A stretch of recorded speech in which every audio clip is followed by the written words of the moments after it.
La Côte d'Ivoire a enregistré 3306 nouveaux cas de cancer du sein en 2020, dont 1785 décès. C'est le premier cancer chez la femme avec un taux de mortalité de 58%. Comme il est de coutume chaque année, le mois d'octobre est consacré à la lutte contre cette maladie à travers une campagne baptisée Octobre Rose.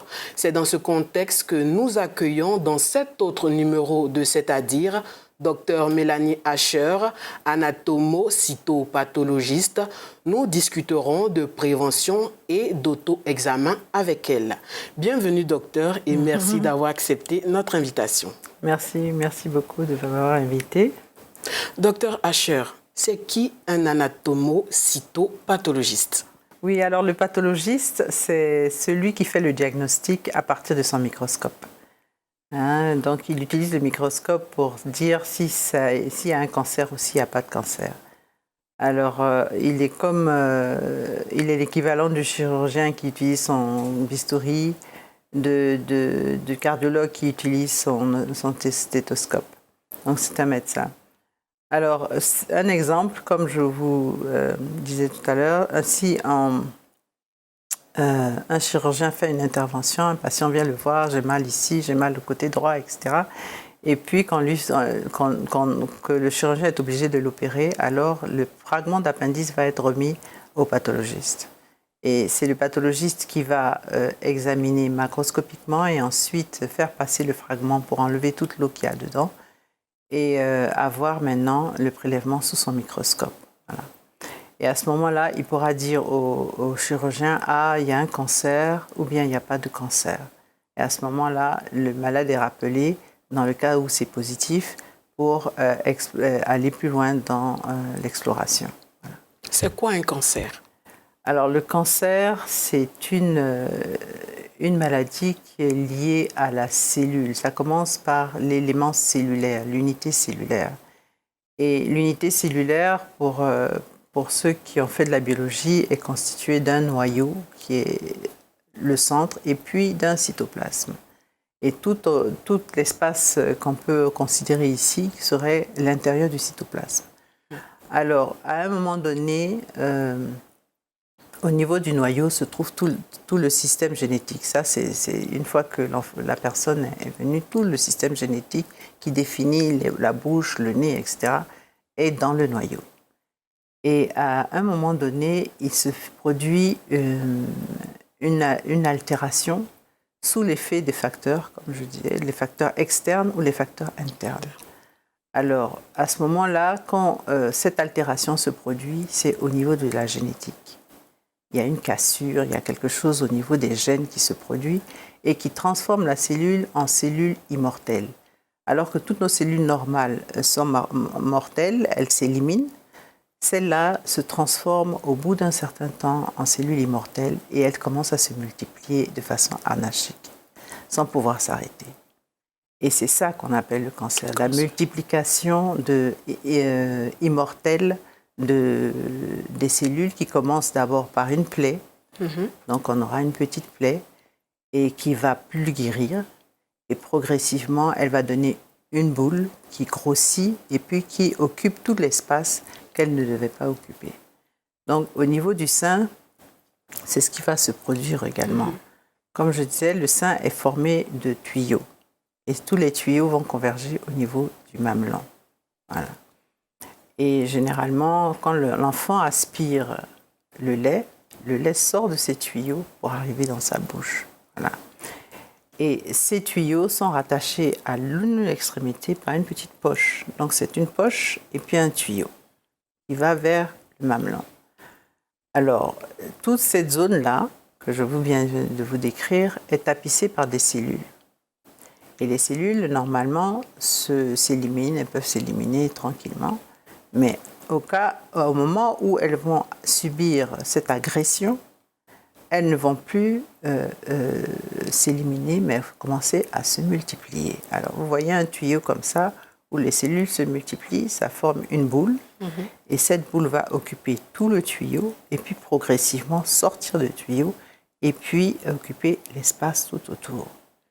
Et cet espace tout autour et contient des vaisseaux qui va entraîner les cellules cancéreuses vers toutes les autres parties du corps et constituer ce qu'on appelle la métastase. Alors, tous les organes se cancérisent, sont capables de se cancériser.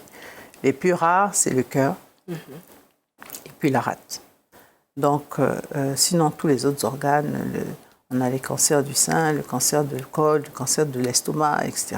Donc, c'est le même processus qui se produit pour tous les organes. Pour tous les organes, voilà. Vous parlez de facteurs. Oui. De quoi s'agit-il? Alors, dans le cas du sein, il y a les facteurs hormonaux qui sont l'un des premiers facteurs qui interviennent. Et généralement, c'est les hormones, ça survient à un certain âge de la femme. Généralement, c'est les femmes un peu plus âgées. Mais là, aujourd'hui, on s'aperçoit que les femmes très jeunes sont atteintes du cancer du sein. De quel âge très jeune? 40 ans, 45 ans et même quelquefois plus jeune que ça. Autour de quelquefois 30 ans. Mais généralement, les plus jeunes filles, si elles ont un nodule, ce n'est pas forcément un cancer. Voilà. Donc, il y a ces facteurs-là. Il y a les facteurs de l'obésité, quand la sédentarité, quand on ne bouge pas beaucoup, l'alcool, qui sont aussi un des facteurs. On peut trouver aussi le fait que les personnes qui attendent très longtemps avant d'avoir des grossesses sont aussi à même des grossesses tardives. Voilà, les grossesses tardives. Les ménopauses tardives aussi. Tout ça sont des facteurs de risque. Voilà. Et c'est des facteurs hormonaux. Maintenant, j'ai parlé des facteurs internes. Oui. Les facteurs internes, c'est-à-dire les facteurs qui jouent au niveau du noyau de la cellule et en général les génétiques. Voilà. Donc c'est pour ça qu'on a ces cancers familiaux. Parce que le gène est transmis dans la famille. Et les femmes sont à risque de faire un cancer du sein. Et surtout quand on s'aperçoit que l'arrière-grand-mère, la grand-mère, et puis la mère, et toute la famille des filles sont atteintes du cancer, alors on peut déjà le prévenir, ça. Parce que, comme on parlait de l'actrice, là, qui a fait son exploration dans sa famille. Angelina Jolie. Voilà. Et qui a décidé d'enlever sa glande mammaire et remplacer ça par la chirurgie plastique. Maintenant, on remplace ça. Donc voilà un peu les facteurs de risque principaux. Maintenant, est-ce qu'il peut y avoir d'autres facteurs que l'on ne connaît pas encore, et que je pense que chez nous, ici, il va falloir qu'on fasse la recherche aussi.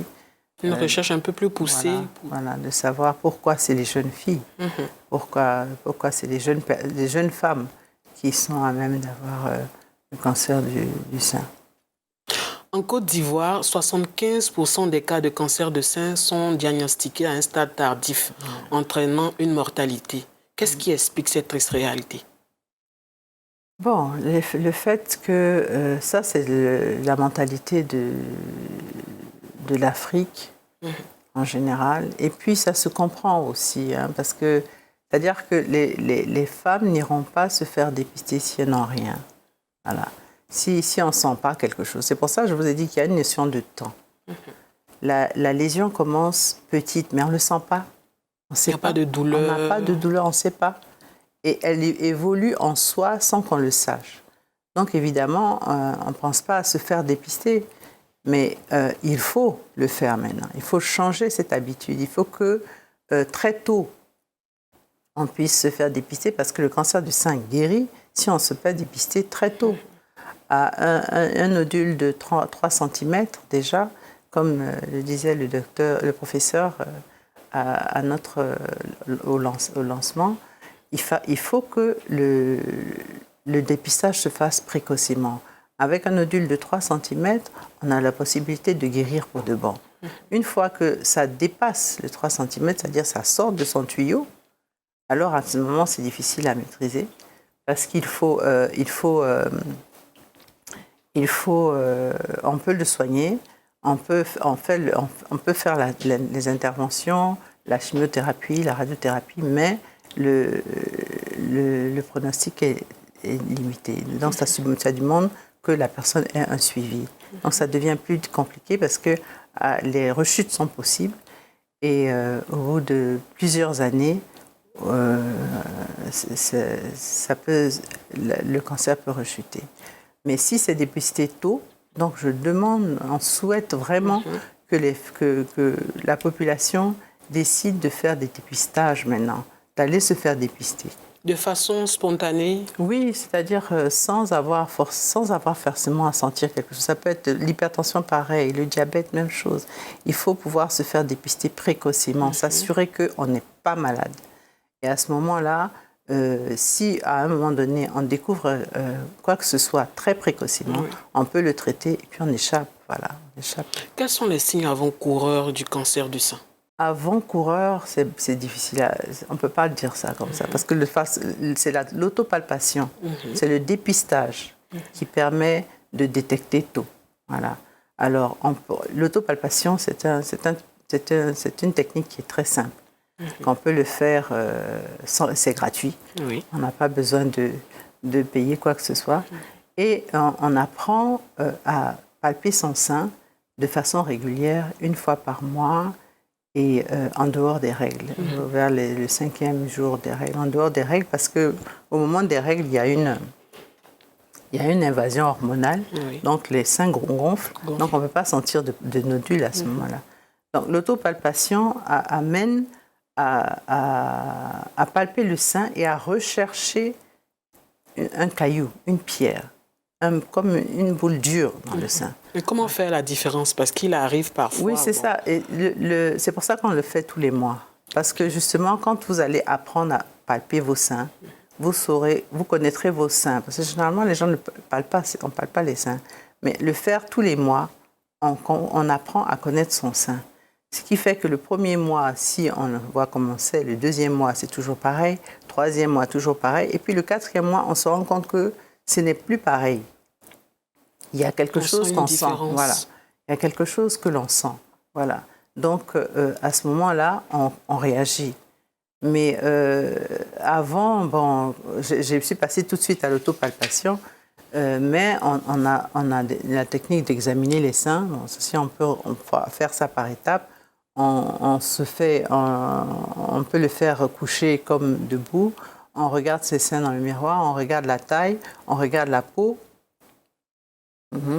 Comment est la peau du sein, comment est le mamelon, est-ce que le mamelon a des égratignures ou une plaie, etc. Et puis ensuite, on palpe les seins de façon circulaire ou bien de façon longitudinale. Et on n'oublie pas de palper les aisselles. Et quand on fait toute cette palpation, peut-être que tout à l'heure on va le faire, il faut bien ouvrir les aisselles, mettre la main sur la tête pour dégager toute cette zone-là et puis faire cette palpation. Donc, ça peut se faire seul, on n'a pas besoin d'un médecin, d'un spécialiste? Non, c'est-à-dire que finalement, quand vous faites la palpation de vos seins de façon régulière, vous le connaissez, vous commencez à comprendre quelles sont les masses qui sont normales et quelles sont les masses qui ne le sont pas. Voilà. Donc, le fait de le faire régulièrement, ça vous apprend vous-même à connaître le sein et puis à savoir s'il y a un nodule qu'il faut réagir. Il ne faudrait pas oublier aussi de presser le mamelon parce qu'un écoulement peut se produire. Et tout écoulement sanguin nécessite qu'on aille voir le docteur. Voilà, qu'on aille voir. Il faut réagir tout de suite. Il ne faut pas attendre de mettre des pommades et des produits de poudre ou bien des feuilles sur le sein, parce que justement ça ne fait que retarder. Et dans le temps, on laisse évoluer le processus de multiplication et on arrive aux 70% qui arrivent trop tard. Voilà, donc je crois qu'il faudrait que la population change vraiment de mentalité. Parce que c'est ça qui est... Et puis en plus, ça coûte moins cher. C'est pas quand la maladie est déjà installée, vous devez faire tout un circuit pour essayer de vous soigner. Et c'est excessivement cher, on ne peut pas. Mais la précocité du diagnostic est la clé. Et pas seulement le sein, moi je dis souvent le col, dans toutes les maladies, hypertension, il y a beaucoup de maladies peuvent être évitées s'il y a une précocité du diagnostic. Voilà.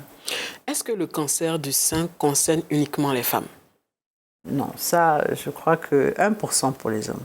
1% pour les hommes. J'en ai vu quand je suis allée dans l'extrême nord du pays, j'en ai vu quand même. En Côte d'Ivoire? Oui, en Côte d'Ivoire. Donc il y a quand même 1% de cas où ça survient chez l'homme. Et dans ces conditions, il faut réagir aussi assez rapidement parce que l'homme peut sentir, c'est pas normal en fait. Il va trouver qu'il y a quelque chose qui ne va pas et tout. Voilà, il y a 1% quand même. Le thème retenu cette année pour Octobre Rose est découvert tôt, le cancer du sein se guérit. Quel est votre commentaire? Oui, c'est ce que je viens de dire, c'est-à-dire moins de 3 cm de nodule. Le nodule a moins de 3 cm, c'est-à-dire que c'est encore dans le tube. Au-delà de 3 cm. Au-delà de 3 cm, voilà. Au-delà de 3 cm, il y a un souci, il y a une autre façon de vous gérer. Tandis qu'à 3 cm, on peut faire l'intervention, on peut faire les traitements locaux de chimiothérapie, radiothérapie, puis vous êtes guéri. Voilà. Donc, okay. Voilà, ça c'est important. Donc, on peut voir des nodules bon, la mammographie aussi, c'est important quand même. Hein, la mammographie, c'est un moyen de diagnostic. Hein, Et lui, il est coûteux. Ouais, voilà, ça, mais apparemment, à Trècheville, on le fait à 5 000 francs. Voilà, la mammographie est faite à 5 000 francs. Donc, je ne sais pas si c'est en gré, quoi, je crois. Là où il y a les radiologues, dans le secteur privé, évidemment, c'est un peu plus cher. On peut faire aussi l'échographie dirigée, c'est-à-dire on fait l'échographie au niveau du sein, et puis on voit qu'il y a un nodule, et puis on fait alors la microbiopsie, c'est le prélèvement que l'on fait pour faire le diagnostic. Hein. Ça, c'est vraiment pour faire le diagnostic. Et puis, comme il faut classer tout ça. Donc, on fait l'échographie guidée avec la microbiopsie. Hein, on ponctionne le tissu, un fin filet au niveau du sein. Et cet examen permet aussi d'aller un petit peu plus loin, de faire l'immunohistochimie, un terme que souvent on trouve compliqué, mais en fait, quand la cellule devient cancéreuse, elle a un certain type de récepteurs sur ses bordures. Donc, ce sont ces récepteurs qu'on recherche quand on fait l'immunohistochimie. Est-ce que c'est des oestrogènes qui ont provoqué ça? Est-ce que c'est des progestérones qui ont provoqué ça? Ou est-ce que c'est un autre type de récepteur? Donc, l'immunohistochimie, c'est pour chercher à savoir, OK, vous avez un cancer, il est de quel type? Est-ce qu'il est sensible à des oestrogènes ou des progestérones ou un autre type de récepteur. Et à ce moment-là, on vous applique le traitement qui correspond. C'est pour ça que l'immunohistochimie est un examen qu'on fait. On fait aussi ce qu'on appelle les cytoponctions, mais la ponction, ça veut dire ça, c'est souvent quand on a des kystes, par exemple, au niveau du sein. Les kystes, c'est comme je vous l'ai dit que le sein est un tube, et puis à certains moments, il peut y avoir un écoulement dedans qui fait que ça devient une petite boule. Hein? Et ce n'est que de l'eau, ou bien ça peut être du lait, donc c'est ça qui est le kyste. Donc le kyste n'est pas une prolifération. C'est du liquide qui reste dans le tuyau, et puis ça gonfle le tuyau. Donc la cytoponction va dégonfler le tuyau et vous guérir. D'accord. Généralement, c'est ça.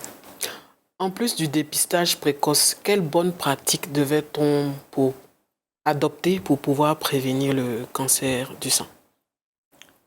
Bon, il fallait parler de la nourriture. Oui, des aliments, etc. Bon, je pense qu'en ce moment, il y a tellement de...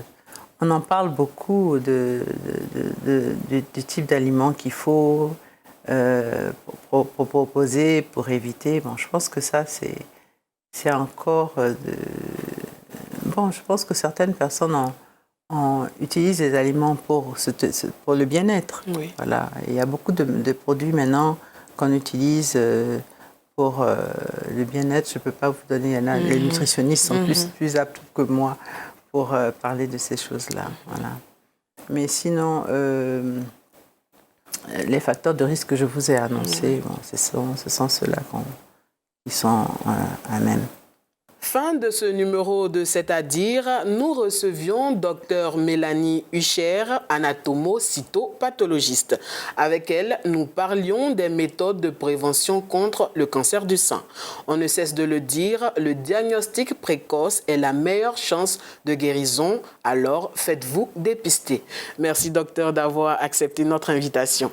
Merci aussi. Donc moi, je pourrais dire à toute la population qu'il faut vraiment aller se faire dépister. Tout nodule n'est pas un cancer, donc il faut aller se faire dépister, mais n'ayez pas trop peur de le faire. Et puis, toutefois que vous avez trouvé quelque chose de pas normal sur le sein, un écoulement de sang ou bien un nodule présent, il faut aller se faire voir chez les médecins. Donc, que ce soit... quel que soit ce que vous pouvez, aller voir le médecin et faites-vous dépister le plus tôt possible. Voilà. Merci, docteur. L'information continue sur cette info.